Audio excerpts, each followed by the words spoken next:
Le 30 janvier 1933, le chef du parti nazi Adolf Hitler devient le nouveau chancelier d'Allemagne. Dès son arrivée au pouvoir, Hitler met en place une terrible dictature et se lance dans une politique extérieure très agressive.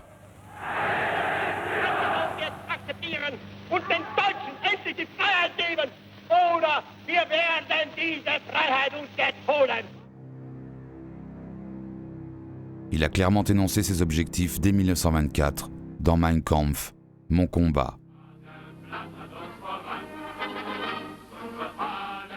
Pour lui, l'Allemagne serait majoritairement peuplée d'une race d'hommes supérieurs, les Aryens.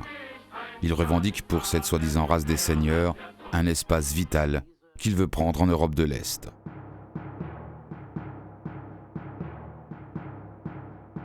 Le traité de Versailles de 1919 ne serait qu'un odieux diktat imposé par une France qui n'aurait qu'un rêve, détruire la puissance allemande. Le projet du dictateur nazi est de la restaurer et de remodeler totalement la carte de l'Europe au profit de l'Allemagne.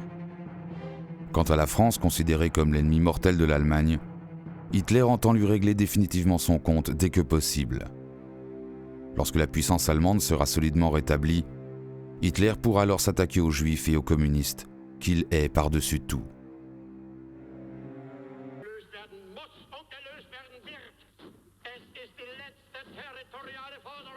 Dès 1933, Hitler quitte la Société des Nations. En 1935, il rétablit le service militaire et reconstitue une puissante armée au mépris du traité de Versailles. En 1936, il tente un premier coup de force en remilitarisant la rive gauche du Rhin. C'est un coup de bluff, car à l'époque, l'armée allemande n'est pas en état de s'opposer à une réaction de la France. Le chef du gouvernement français, Albert Sarraut, déclare « Nous ne laisserons pas la cathédrale de Strasbourg exposée au feu des canons allemands. » Mais la France ne prend aucune décision.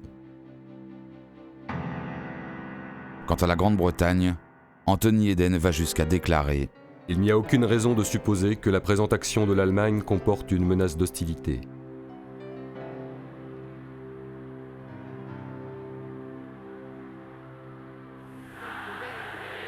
Encouragé par ce premier succès, Hitler entreprend d'annexer l'Autriche qu'il considère comme allemande. C'est un nouveau succès pour le dictateur nazi.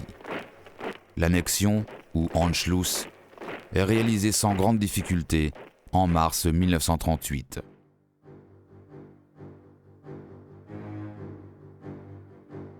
C'est ensuite le tour de la Tchécoslovaquie.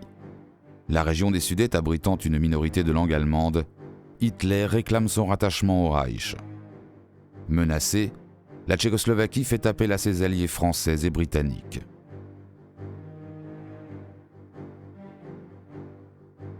Une conférence se tient à Munich le 30 septembre 1938 pour régler la crise.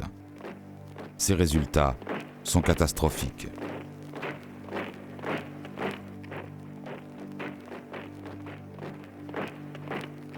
Français et Britanniques signent un traité humiliant dans lequel ils acceptent de livrer à Hitler les Sudètes sans même consulter les Tchèques. À Londres, on veut jouer l'apaisement.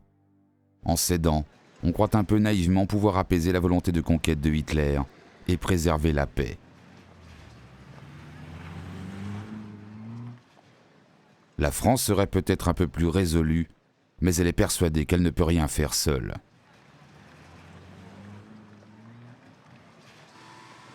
Ayant entamé tardivement son réarmement, elle ne s'estime pas prête.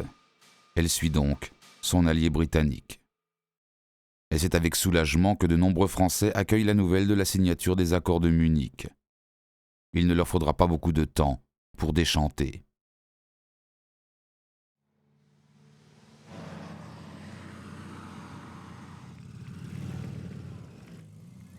Six mois plus tard, l'Allemagne occupe toute la Bohême-Moravie, rapidement transformée en protectorat.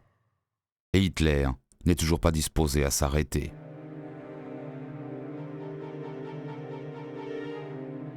Après la Tchécoslovaquie, il se tourne vers la Pologne. Le traité de Versailles avait partagé l'Allemagne en deux et isolé la Prusse. Hitler réclame la ville libre de Danzig et un passage dans le corridor qui sépare la ville du territoire allemand.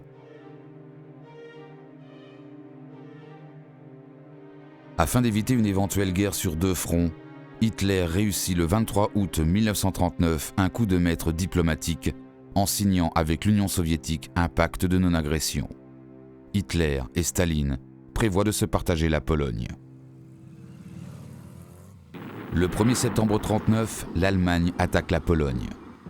La Grande-Bretagne et la France décident cette fois d'honorer leurs engagements en déclarant la guerre à l'Allemagne le 3 septembre. La Deuxième Guerre mondiale venait de débuter en Europe.